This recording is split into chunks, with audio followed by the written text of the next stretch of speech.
And welcome again to Syriana Analysis. I'm your host, Kevork Almassian. Thank you very much for tuning in to today's Q&A. I appreciate you all, whether you're watching this stream on YouTube or on Rumble, and I encourage you to post your questions as soon as possible, because sometimes I'm receiving over probably 100 questions and I'm not able to answer all of them. So first posts will definitely get the answers, and also those who send the what is called the super chat or something, those are highlighted on this software, so I will definitely answer them. In yesterday's live streaming, it was on Tuesday, I addressed the Israeli threats against President Bashar al-Assad and the shift in the strategy in the region. Today I posted my comprehensive analysis, which is like I summed up what I yesterday tried to explain in 1 hour video into one post on X. And I would like to share with you this post, because before I answer to your questions, for those who missed yesterday's live streaming and how the US and Israel are changing the tactics in the region. So the United States and Israel shift tactics in Lebanon. What is happening behind the scenes? The US and Israel are intensifying their intervention in Lebanon, keeping the overall strategy but shifting tactics. Let's break down what has changed, why, and what they are aiming for. The first thing that has changed, in these tactics, they started moving from military aggressions into security games. So after exhausting weeks of military aggressions, airstrikes, ground operations, assassinations, there is a new narrative emerging from Washington and Tel Aviv. They say that they're casting past actions as victories aimed at weakening Hezbollah's influence in southern Lebanon. As Israeli Defense Minister Yoav Gallant says, not all objectives can be achieved through military means, signaling a pivot in approach. Now, the Israeli military claims its objectives in Lebanon are achieved, clearing the way for, quote, a diplomatic solution. But this diplomatic solution is based on what is claimed to be a comprehensive deal between the US and Israel. Now, reports now suggest Washington and Tel Aviv are negotiating a comprehensive deal. The terms: Israel could suspend its ground operations in Lebanon in exchange for US support of a total land, sea, and air embargo around Lebanon. This move aims at cutting Hezbollah off from potential rearming, shifting from overt warfare to a strategy of siege and isolation. This shift explains the latest bombings of routes and border crossings between Syria and Lebanon, and threats from Israeli War Cabinet member Gideon Sa'ar aimed at Syrian President Bashar al-Assad, warning he will be in danger if Syria continues to assist Hezbollah.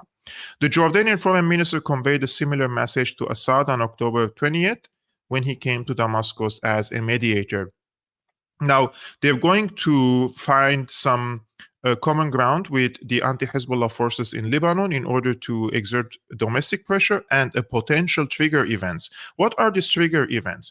The US ambassador has allegedly been urging pro-US Lebanese politicians to mobilize against Hezbollah, suggesting it is time for an internal uprising.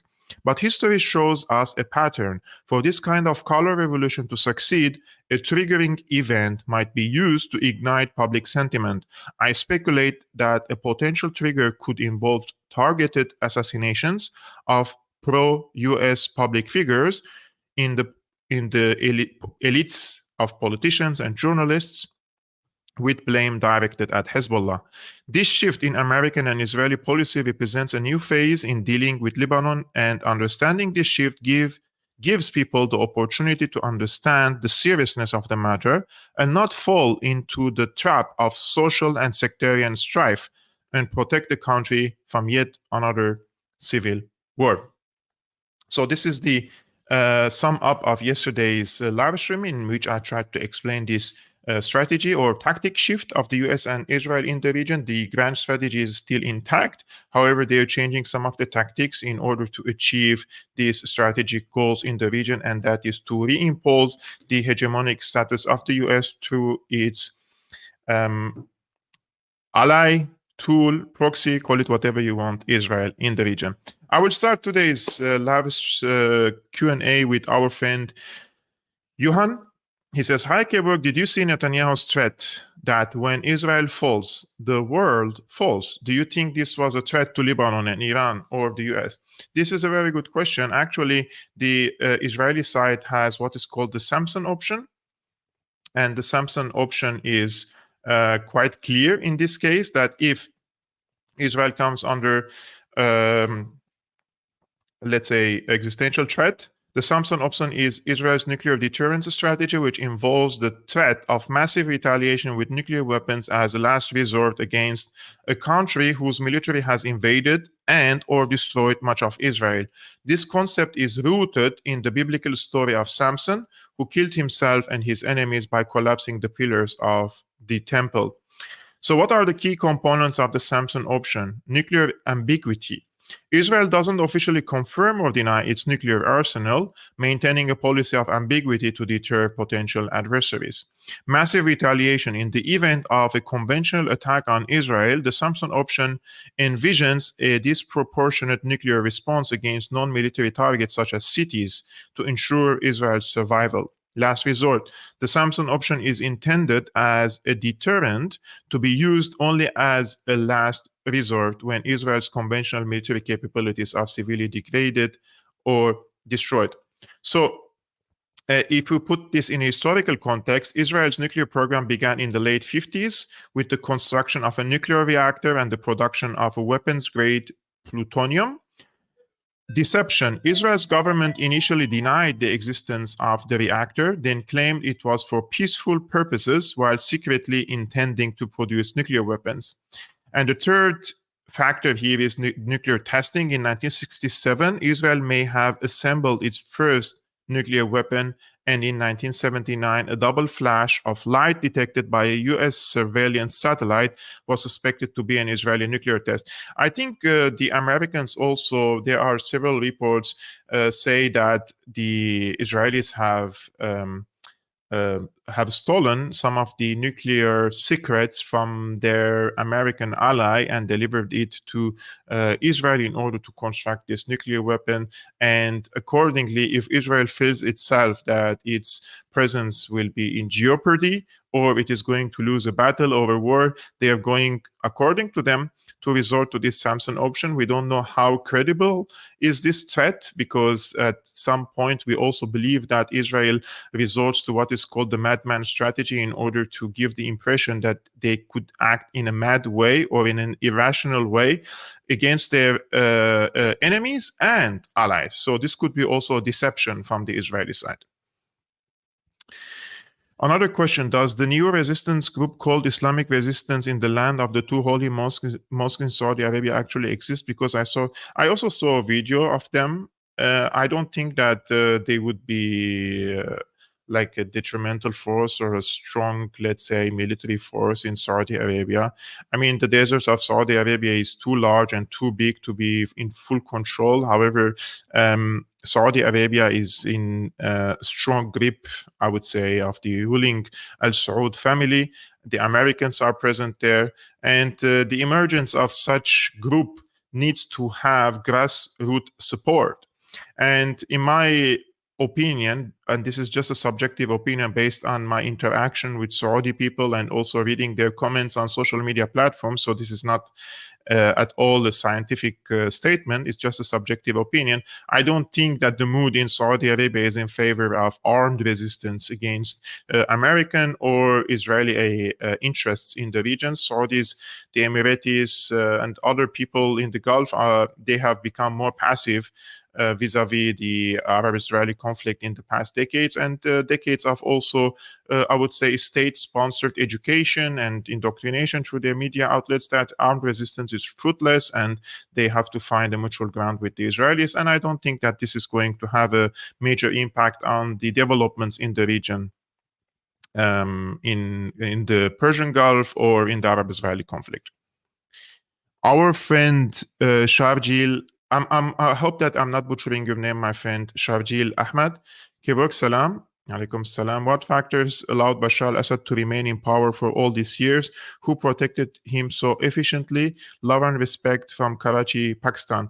Thank you so much for this question. Actually, I've been addressing this case for a quite long time. And there are multiple factors why Bashar al-Assad survived after, I would say, 14 years of regime change war that started in 2011.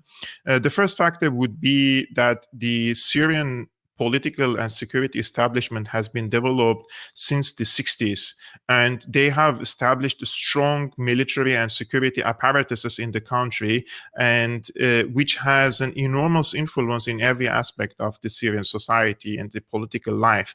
For example, when I come to Germany, I see that the political class have more leverage or influence over the security and military apparatuses, and it's the other way around in Syria. So there was I would say, strong security presence in the country, military presence in the country, entrenched in every state institution. Therefore, one of the main reasons I would say that Assad survived was his father's how his father established a political system and security and military apparatuses in the country in a way that can keep the system itself intact. However, the first attempt to oust Assad, the father, from power was between 79 and 82 through armed insurgency. I believe the only way to remove or destroy what is called a regime in Syria can happen through military means. But this is aimed at failure in 79, between 79 and 82, because the Syrian army had a huge advantage over its adversary, the Muslim Brotherhood, back then. But in 2011, I would say, because the CIA, the Turkish intelligence, the Qatari intelligence, Saudi Arabia, Israeli intelligence, they have given enormous support. The estimates are over $200 billion of military aid to these, what is called the rebel groups in the country, to oust Assad from power. So I believe that Syria didn't have this budget, so its military was not as strong as $200 billion worth of military strength or budget, let's say. So here comes the factor of the allies in the country. So first, it's the military itself of the Syrian army, the popular support of, I would say, at the beginning of the war, it varied, and then it's always like shifting, you know. I would say at the current moment, probably Assad has like 65% of popular support of the Syrians. So the popular support is always a detrimental factor, but then you have the support of Hezbollah, which came in 2012, and Iranian advisors, let's say, in the country. And then finally, the Russian intervention in 2015, when ISIS was expanding from Palmyra to Damascus, and they already had some foothold in the capital of Syria. So the Russians also intervened to destroy the backbone of these terrorist groups in the country. So there are multiple factors for it. I'm not saying that Assad has an overwhelming, let's say, full support from all Syrians. That would be a big lie. And there are people who hate Assad with passion, and there are people who just are opposition to Assad. And there are also passive people, and you have people who support him, right? So I think those are the factors why he didn't fall. If the Syrian people overwhelmingly opposed him, he would have been ousted long time ago, regardless of any foreign support, in my opinion. Did Jaish al-Adl or Pakistani Taliban join Syrian war against Assad too? I haven't seen actually Pakistani elements in Syria. This is a very good question. I didn't see Pakistanis fighting in Syria. I have seen Afghanis, Jaish al-Adl in Syria. I haven't seen Pakistan. I have seen Saudis, Egyptians. So there is no direct connection between Jaish al-Adl and Syria. Jaish al-Adl didn't participate in active. There is no evidence to suggest that Jaish al-Adl has any presence or involvement in Syria. So just quickly to answer to your question, I haven't seen personally Pakistanis fighting in the country. They were Afghanis. They were people from Caucasian countries, Central Asian countries. There were fighters from Saudi Arabia, Egypt, Chechnya, many people, Dagestan, Kyrgyzstan, the Uyghurs in the Xinjiang province, from the Xinjiang province, but I haven't seen Pakistanis, to be honest.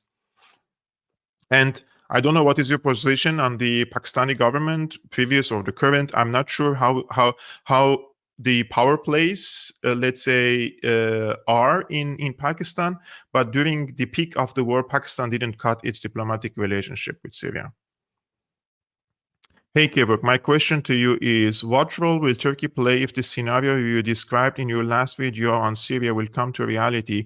Will they choose to intervene in U.S. plans and support in U.S. plans and support Iran? I haven't understand the last part, but I believe that Turkey is sending multiple signals to Syria that they want to reconcile with Damascus and with Assad. The main reason is Erdogan wants to send 3 million Syrian refugees to Syria. And Syria says that Erdogan has to commit himself to withdraw his forces from the country before talking about this, the return of the refugees from Turkey. And also, Syria agrees to cooperate with Turkey to push the Kurdish militias 30 kilometers away from the borders with Turkey. I think that Erdogan, up until this moment, he hasn't committed yet to this, and therefore he's playing both sides, you know?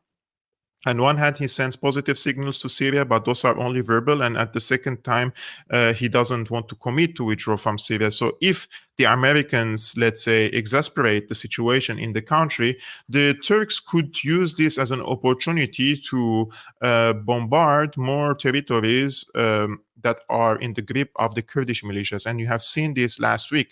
The Turkish army has bombed, after this terrorist attack in Istanbul, many locations in Syria belonging to the Kurdish militias, and they would use this opportunity to create what they want to call a security belt in northern Syria in order to resettle the Syrian refugees. But I think that the best way for Erdogan to achieve a win-win situation in the region, and especially with Syria, after he reconciled with Egypt, he had also bad relationship with Egypt. In Syria, I believe that Syria is a rational actor, and they don't want to have, let's say, like they don't act upon their emotions, and they would like also to finish this hostility with Turkey.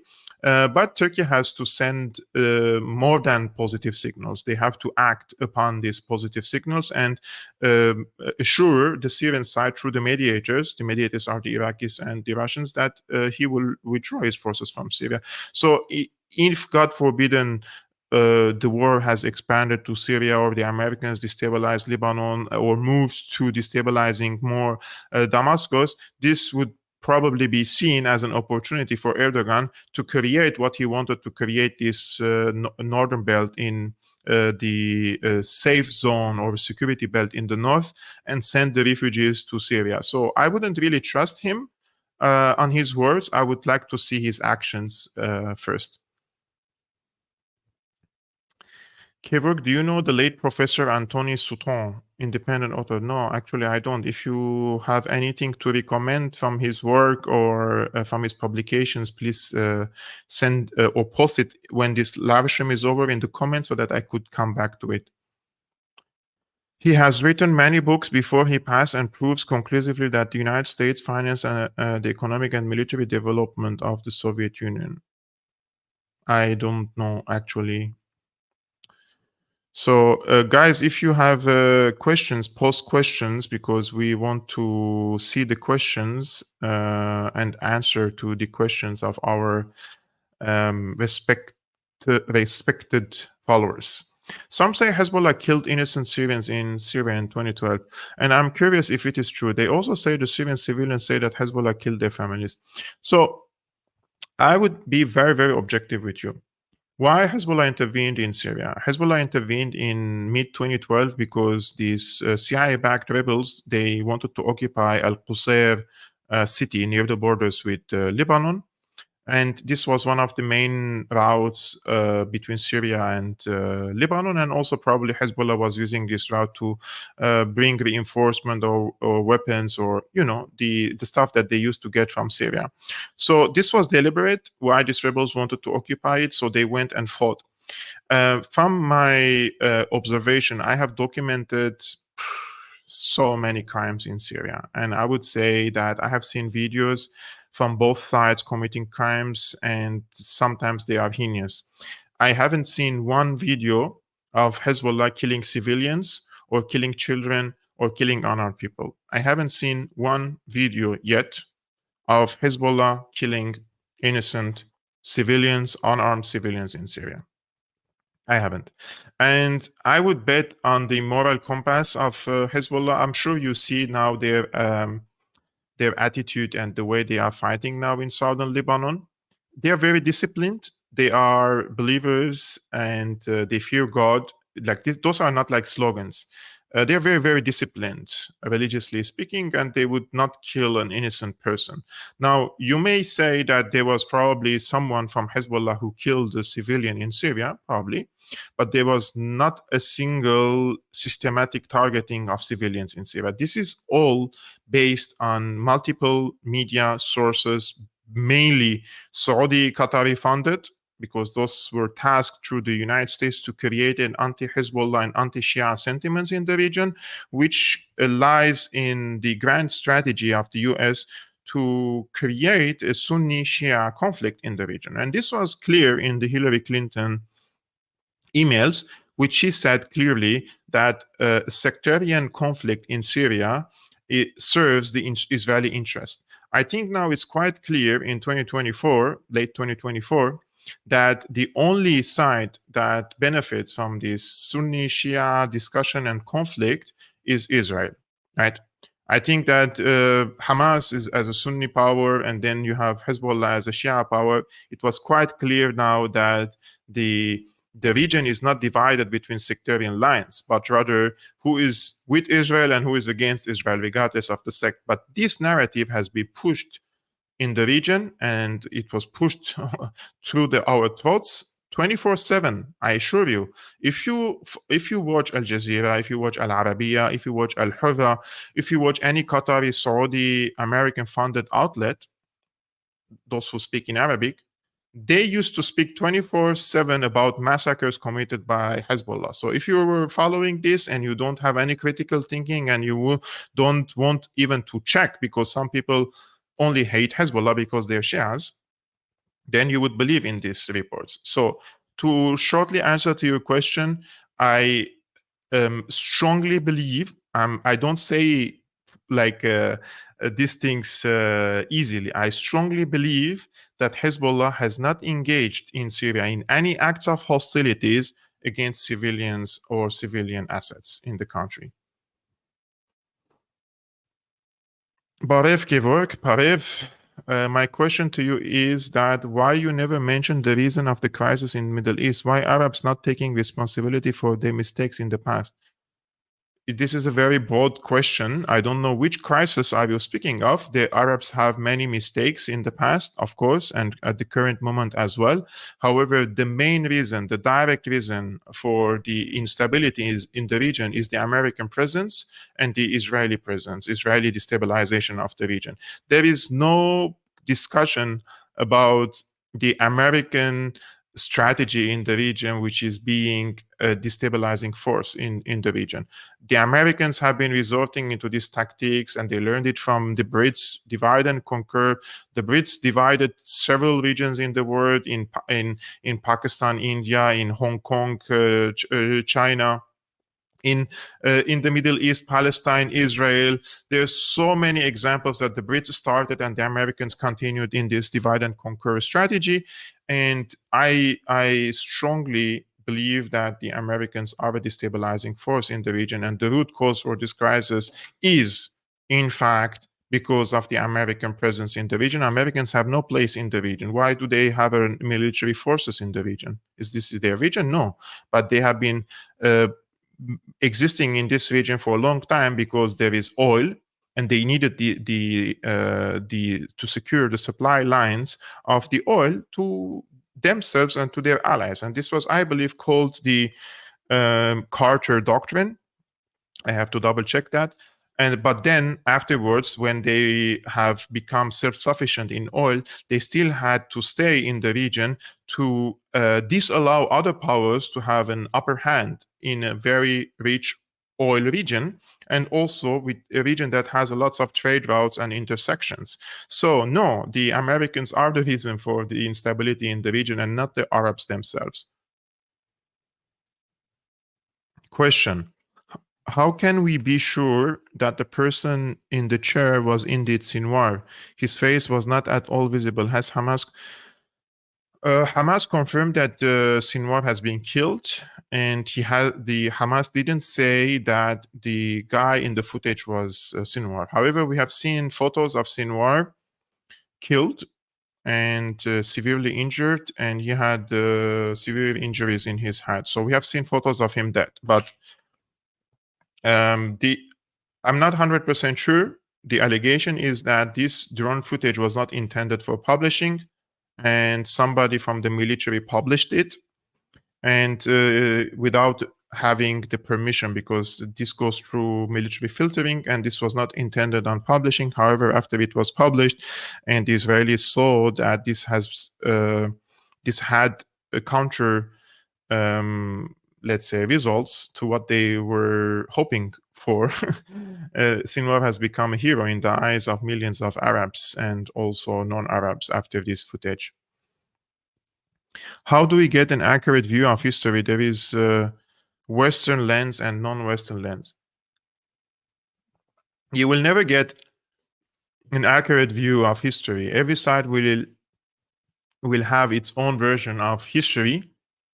So I would strongly suggest that let's understand what's happening now, and from the current events, and try to filter as much as propaganda possible and think critically about what's happening at the current moment. Because if the vast majority of the people cannot understand what's going on around us, so imagine how difficult it is to understand the past, right?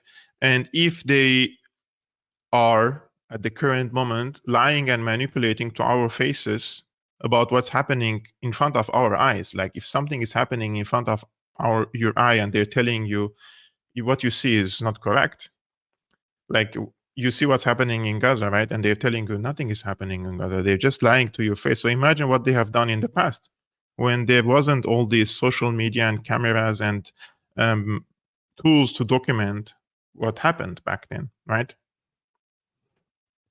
Question: do you think the comments attributed to the US ambassador to Lebanon will get any traction with Lebanese political circles? Will they buy it or reject her proposals? So it depends on the politician, and it depends on his and her affiliation. Lebanon is a divided country, and there are many pro-Hezbollah politicians and political parties, and you have also many anti-Hezbollah politicians and political parties. And in my opinion, the worst thing in Lebanon are not the politicians. The worst thing in Lebanon is the spawning of probably hundreds of new social media outlets, funded by these foreign NGOs, affiliated with NED, USAID, the US Embassy, Soros Open Society Foundation, and many other foundations linked and connected and funded by rich families around the world who have an invested interest in Lebanon. This is the worst thing in the country. There are so many so-called journalists. I assure you, they don't understand shit about politics. They don't even know anything about their country. And I watch sometimes their videos on social media. I'm like, wow, how is it possible for someone to be that ignorant? But they pick and choose these people. I mean, the Americans, and they fund them. They give them tools. They give them support. They give them equipment. They money. But this is all deliberate, because these people are too ignorant to realize what's happening, one, and secondly, not all of them, of course, and secondly, they are too provocative, and this is the intention, and this is intentional. They need people who are so provocative to create this social and sectarian strife in Lebanon, and this is unfortunately an ongoing process. And myself, as a non-Lebanese, sometimes I watch the videos and statements on X or other social media platforms. I'm feeling like, wow, these people are either completely clueless and they don't know what they're doing, or they're so smart that they're pushing the country into the edge of abyss, basically. So there will be people who will take the orders of the U.S. embassy seriously and the U.S. ambassador seriously, and they will act upon it. And their financial and career and professional, let's say, status and everything is thanks to the American support. So yeah, of course, they will do that. Comrade Kevork question. By the way, while you're watching this live streaming, I would really appreciate it if you hit the like button, thumbs up while you're watching it. That would be very helpful for me, guys. Comrade Kevork question. Are there many routes from Syria to provide the resistance with weapons, or is it easy to blockade? So previously, Syria used to send in like the entire weapon system to Hezbollah. But recently, I believe in the past 10 to 12 years, there has been a shift in this approach, especially when Hezbollah came to fight in Syria, and they have embedded themselves with the Syrian army, and they have learned from the Syrian army, and they have been also embedded in the military research centers of the Syrian army. Therefore, they don't need practically to bring weapons from Syria. I'm talking about hard weapons, right? The big hardware. They only have to bring the spare parts or the parts of this equipment to from Syria to Lebanon and assemble it in Lebanon. And in some cases, when it comes to missile systems, for example, they don't need to bring missiles or the parts. They can construct it in Lebanon. So there are definitely some routes to send certain types of weapons that Hezbollah cannot construct or itself or assemble itself, such as Cornet rockets, for example, belonging to the Russian arsenal. Those definitely have to come through the routes. We don't know how many are there, and we don't know what secret routes they are or undetected routes. That's why the Brits have observation points between Lebanon and Syria. They're trying to see where these weapons are coming from. I'm sure that the Lebanese and the Syrians are aware, and they know other ways and paths and routes to send this type of weapons. But the vast majority, I believe, of the weapons that Hezbollah has, it is assembled in Lebanon itself or built in Lebanon itself. So they don't really need direct supply line, let's say, from Syria. And the weapons that Hezbollah has, I think they are enough to fight for the next few years, without any single supply line with Syria for the moment. I'm checking for more question. Do you think Iran and Hezbollah are holding back for the sake of the Palestinians in the West Bank, who are very vulnerable, living among heavily armed settlers? No, I think that Iran and Hezbollah, they are perfectly capable of hitting certain military, security, and vital infrastructure in Israel without hitting any residential areas. They have proven to have precision missiles and rockets, and in my understanding, Hezbollah up until this moment didn't indiscriminately bombed residential areas in Tel Aviv or in Haifa, for example. They have always chosen to hit the military installations, and it's counterproductive to hit the civilians, right? Especially that, as you mentioned, there are also Palestinians living and embedded in the West Bank and also in the East Bank. There are different places that the Palestinians live, and it's very, I would say, first of all, regardless of who lives where, there is no military objective to hit a civilian infrastructure by Hezbollah, so they don't really resort to that. Hey, Kevork, Europe is suffering heavily from the wars economically. Do you think Europeans will just sit there and take it, or are they brainwashed? So it depends on the people, and it depends on the political affiliation of the people. It depends on if this person is active or passive. In my understanding, the European, for example, I live in Germany, and many people started to express their frustration about the German support to Ukraine when the people started carrying the heavy burden economically. I mean, they from the bills and from the inflation, right? And now you see that Volkswagen is closing some of its factories. Many other factories are unfortunately closing their units here in the country. This is all because of several factors, basically. One of which is funding the wars. The secondly is the deindustrialization, and the thirdly is the expensive energy prices, and the fourth is this green delusional agenda of the Greens and the SPDs. There are multifold factors, right? I think that the Europeans, if they wake up, that is going to be in form of more right-wing sentiments. Unfortunately speaking, I would say that even the establishment, call it whatever you want, they have a grip now even over the right wing. I mean, so many right-wing groups before coming to power, they have been talking about no wars and how they want to take care of their people, this and that. And once they come to power, they keep talking about how important it is to support Israel. But they don't want to support Ukraine, but they want to support Israel. So it's a really twisted reality, and I don't know what to say, really. Some people are just anti-imperialist. Those are, in my opinion, minority. But until the people feel the burden on their shoulders economically, and probably if social instability happens, I don't think many people will care, basically. Question: will Assad accept some kind of autonomy in northeastern Kurdish region, assuming Kurds give all the oil and grain regions to Assad? If not, what is that Assad is willing to give the Kurds? That's a very good question, actually.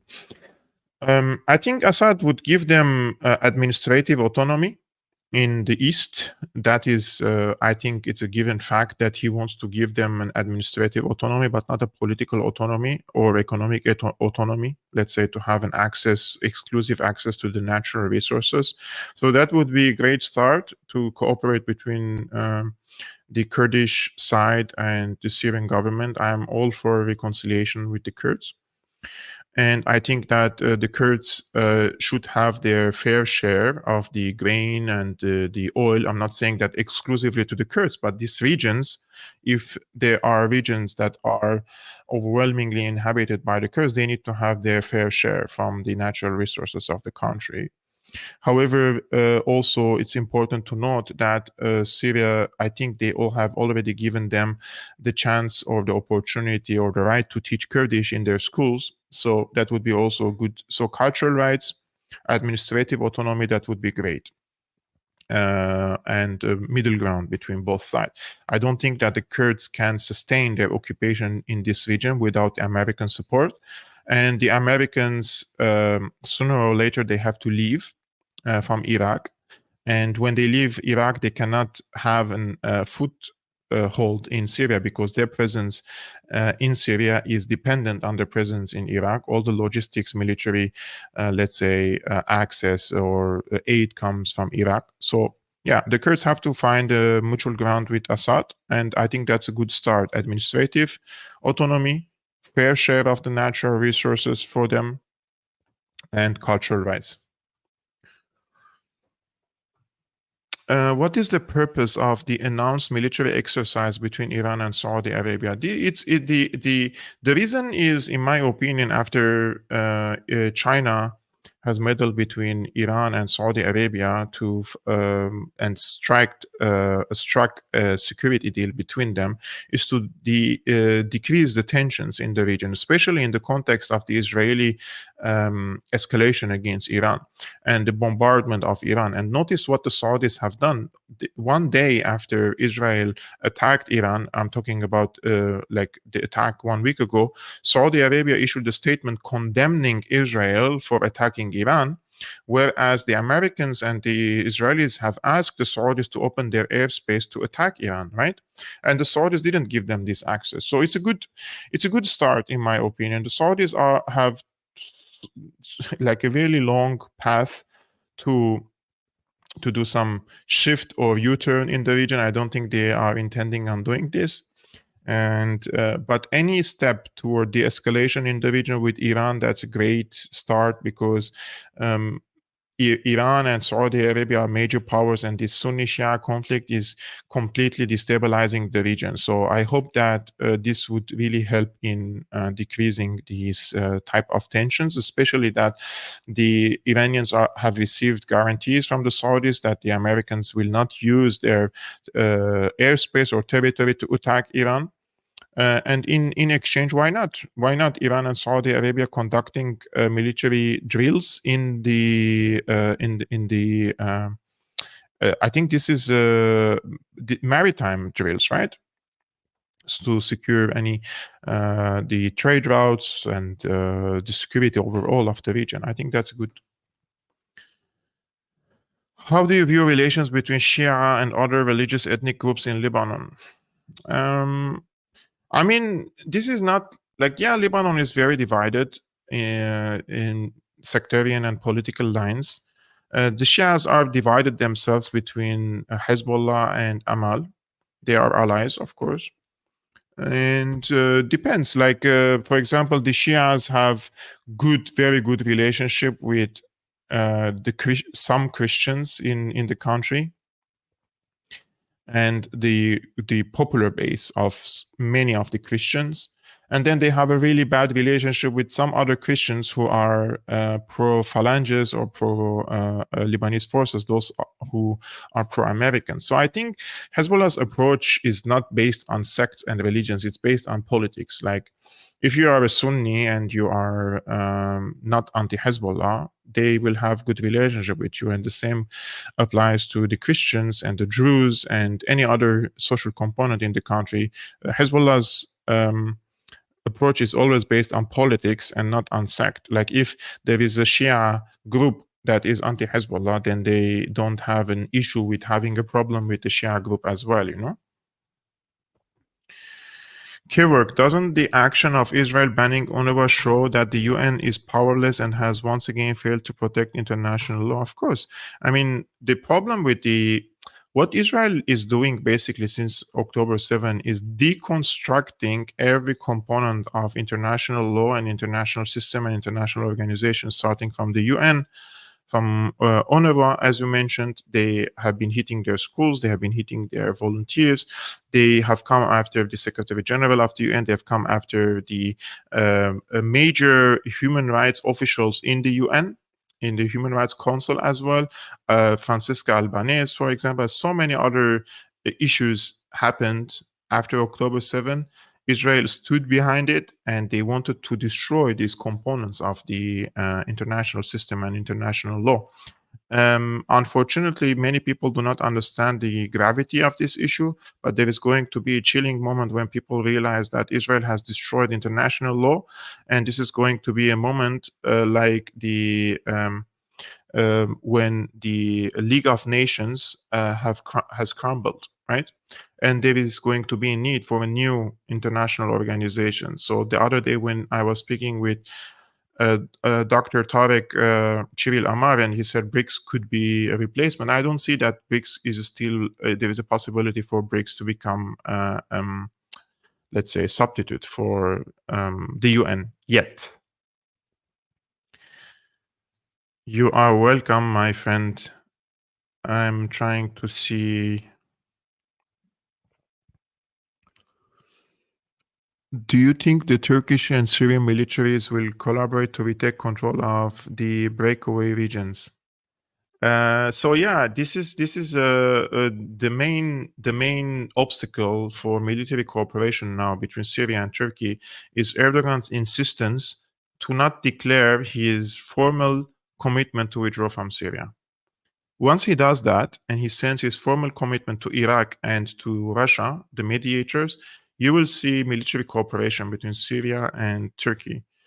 Syria wants for Turkey to cooperate with the Syrian army in Idlib, Al-Qaeda held Idlib, and Turkey wants for Syria to cooperate with them in the Kurdish areas. However, the Syrian side will not go to war against the Kurds, but they will make sure to push the Kurdish militias 30 kilometers away from the borders. That would be the formula. Kevork, do you think Israel is in a lose-lose situation against Iran? Their last attack was embarrassing, and if they go further, they will get a harsher retaliation. So I watched the interview of Judge Napolitano with Alistair Crook, and he had raised several important arguments and points which I agree with. One of which is Israel was very careful with the attack, and they haven't their air force and the fighter jets were 70 kilometers away from the regional waters of Iran, which sends you a signal how worried were the fighter jets of Israel before bombing some of the places in Iran itself. Israel knows that Iran has the capacity and the capability to completely disseminate and destroy Israel. They have this capacity, Iranians, right? And therefore, their renewed strategy in the region, and if you have seen the letter sent by Yoav Gallant to Netanyahu a few days ago, that he reiterated that he wants to keep Iran out of the conflict. He wants to keep Iran, a direct clash with Iran, out of the equation. He doesn't want to have a direct clash with Iran any longer, because this is damaging the Israeli military reputation, and it's damaging the military deterrence of Israel. I'm not saying that Israel doesn't have the capacity to harm Iran at all, but without nuclear weapons, I don't think that Israel can defeat Iran in this case. So their last attack was, according to Alistair Crook, that they sent these warplanes to attack first the air defense batteries, and then comes the second wave and the third wave of attacks. And they completely failed in destroying the major batteries of the air defenses, and they were shocked by the presence of unknown air defenses, according to them, like unknown to the Israelis. So they failed miserably in this aerial combat. That's why they didn't continue in their second and the third phase. So this is according to Alistair Crook, who is a former MI6 officer. So I believe this is a believable argument, and we could build upon it.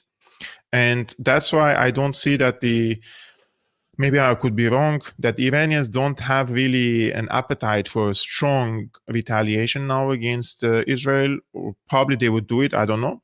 But it doesn't seem to me that they have to prove anything now, to the Israelis or to the Americans.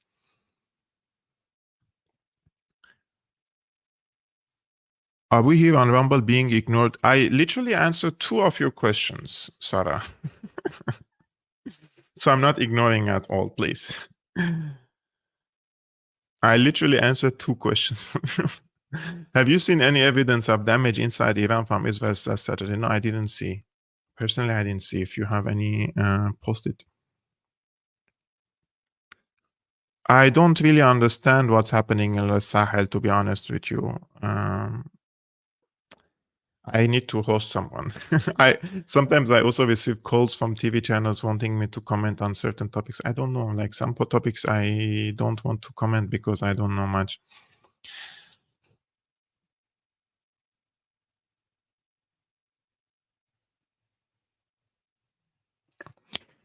What do you think about the presence of pro-Saudi channels like NBC and Al Arabiya, which directly peddle Israeli propaganda? What took the Iraqi government? I don't know what took them too long, but Al Arabiya, NBC, other Saudi-funded channels, American channels, Al-Hurra, even some of the Qatari channels, they peddle these Israeli talking points in the region.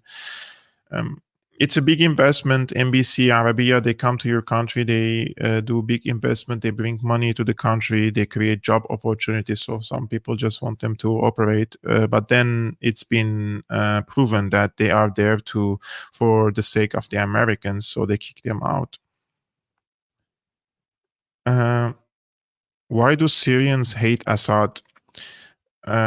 Not the Western fueled and funded Syrian, but the normal people. I don't know who are you talking about, to be honest. I don't know that the Syrians or the majority of Syrians who hate Assad, this is just something that probably made up, or I don't know.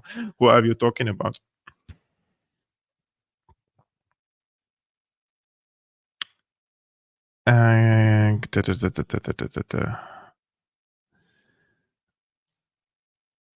You have pronounced my name correctly. Just another question. Talk about Kurds and Kurdistan. Who is their enemy? Who do they support? I already talked about Kurds and Kurdistan in length.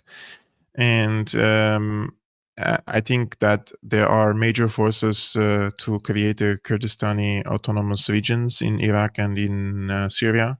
And this has been proven after the invasion of Iraq and who supported them, and proven after the regime change war in Syria and who supported them. Now, at the current moment, if the Americans withdraw from the eastern shore of the Euphrates, the Kurdish militias cannot sustain and cannot hold their grip over this region. So their so-called, I would say, political entity, Rojava, is dependent on American support.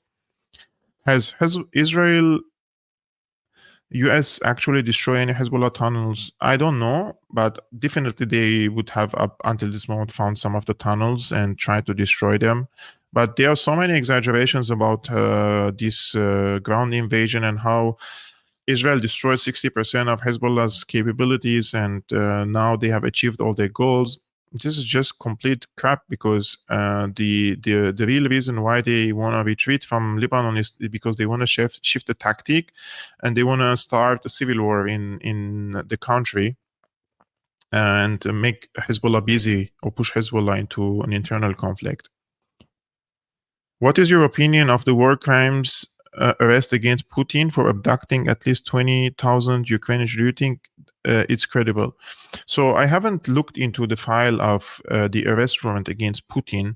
I think that would be a completely insane thing to abduct, let's say, or to take 20,000 Ukrainian children against their will. Now, there are in the eastern regions, there are so many kids who are ethnic Russian, and they have been taken into safe zones in Russia itself because of the war.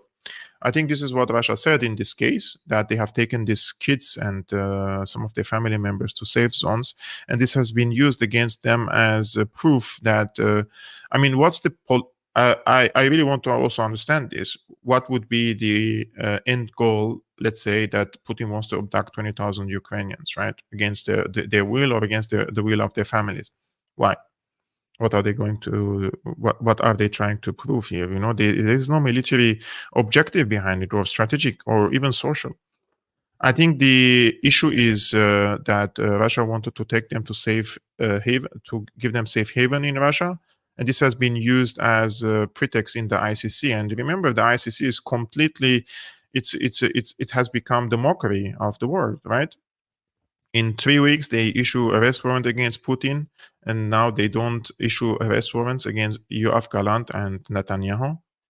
And now the chief prosecutor of ICC is accused of sexual harassment for his employees, etc., etc. So you know where things are headed. You know, the ICC is completely a mockery now.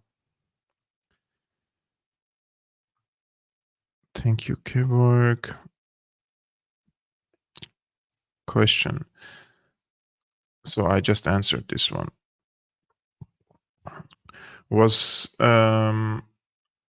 I was curious. Hello, Kevork. Was curious if you have knowledge about the situation in the Sahel. So no, I unfortunately do not know, and I want to also host someone. I need to host someone to ask this question. Kurdistan regional. The answer is a big yes, my friend Almir. One more question: is the long-term future of Syria in BRICS? So Syria applied to become like an observer member in the BRICS, and they also applied to be part of the investment bank of the BRICS, and they're still waiting for an answer from the BRICS. So the future of Syria is definitely in the BRICS. What do you think about the protests in Suwayda? Also, you say Assad didn't gas his people. I live in the West, so I guess I have only heard the Western perspective. So the protests in Suwayda, please go to Google and just type U.S. Congressman Suwayda protests, and you will see there are three Republican congressmen who are urging and motivating and managing these protests in Suwayda. Suwayda is a really special case because the Druze have also some affiliation to politicians who are against Assad. So it's a really sensitive case in Suwayda. The Syrian government has let them in their business and doing all these protests and do whatever they want there. I think that this is planned by or encouraged by the US to encourage the people there to join any separatist movements in the future. This is the plan if there is going to be any sort of invasion of Syria through the Israelis in the south. And they would need Suwayda as a buffer zone between, because remember, they have already taken Al Golan Heights, which is an, overwhelmingly populated by the Druze. And they want to create another buffer zone, this time in Suwayda. So this is, in my opinion, just honestly with you, I believe that these protests are headed and led by the US in Suwayda. Now, Assad didn't gas his people. I have done, to be honest, hours of podcasts about this. Just very quickly, in April 2013, the Syrian army came under gas attack in Aleppo. So they called the UN to come and investigate what happened. And the US and Britain vetoed it, and they didn't want to send a team to Syria.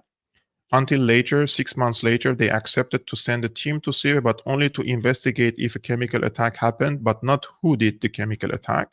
So once the observers and the researchers came to Syria, and the second day they were going to Aleppo to check whether there was a chemical attack in Aleppo against the Syrian army position. The same night, a chemical attack happened a few kilometers away from the hotel where these researchers and the UN experts were residing. And this has been blamed on the Syrian government. This was the first chemical attack. So I highly encourage you to go and search for an article called Red Line Obama. Just a second. I will screen you this, and so that you see. So this is an article that you have to definitely read by yourself to understand what happened in 2013. So this is okay. I don't know why it's not working, but this is Seymour Hersh's article, the red line and the red line and the red line. You see this one? Google. Okay, I think this is the one. Yeah. So you have to go to Google and you have to search for this article, an investigation by Seymour Hersh, to understand the issue completely, what happened in 2013. The red line and the red line, Seymour Hersh on Obama, Erdogan, and the Syrian rebels. This is a very, very long article, an investigation. You have to read about the first chemical attack that happened in the country. So I will take one last question.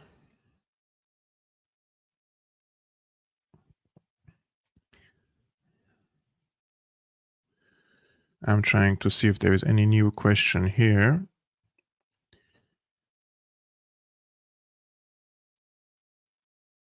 Okay, Jordan.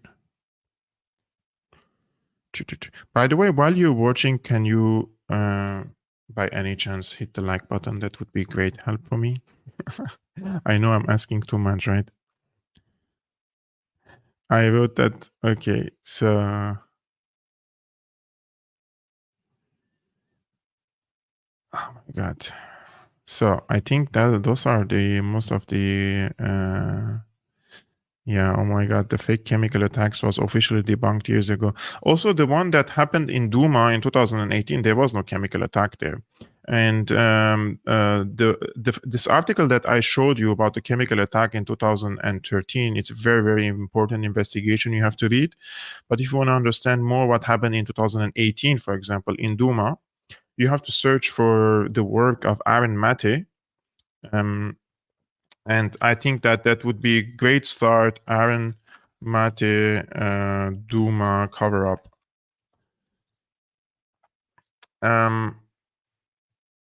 So you have to definitely go to the work of Aaron Mate on this case. Aaron Mate at UN OPCW cover-up denies justice to Syrian victims, and this is a long investigation and work by Aaron Mate, who based his investigation and work on the testimonies and the internal emails of the OPCW, where the investigators who came to Syria to check what happened in 2018, they concluded that there was no chlorine gas attack. And the cylinders which fell, they were manipulated and they were put manually by hand. And these conclusions were taken out of the final report of the OPCW against the will of the researchers and the experts of the OPCW who were on the ground investigating, because the administration of the OPCW came under immense pressure by the US. So they retracted these conclusions. And then the researchers, they descended against the administration, and they have sent emails to the administration, which was leaked later to the press, that the administration has, quote, doctored the final report on Duma. So you have to do lots of research to understand that there were false flag chemical attacks in Syria, and there were, at some cases, no chemical attack at all. So I would like to thank every single one of you guys for tuning into today's live streaming. I really appreciate you for posing all these questions. I'm having a really nice interaction time also with you, just to answer to your questions. And I will definitely do another live streaming tomorrow on Thursday, 5 p.m. Central European time. So stay tuned for that. If you're not subscriber, please check if you are subscriber. And if you would like to support my independent work, you can become a patron. The link is scrolling on the screen, patreon.com/Syriana Analysis. And I will see you tomorrow. Peace be upon you, upon your families. Salam.